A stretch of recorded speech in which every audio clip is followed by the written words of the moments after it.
So wala pong uuwi, may picture po tayo, bibidyoan po yung mga ginagawa po ninyo. Okay po, babalik po ako dyan.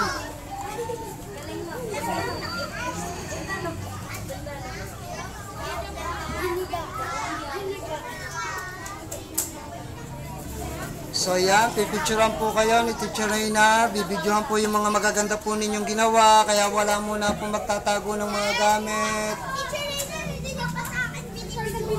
Okay, babalik po ako dyan.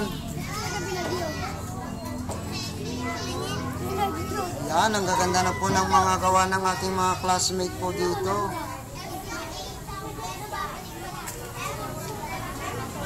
So para makita po ng inyong mga parents yung actual nyo pong paggagawa, yung mga klase ng arts po ninyong ginawa, kung gaano po yung kagaganda.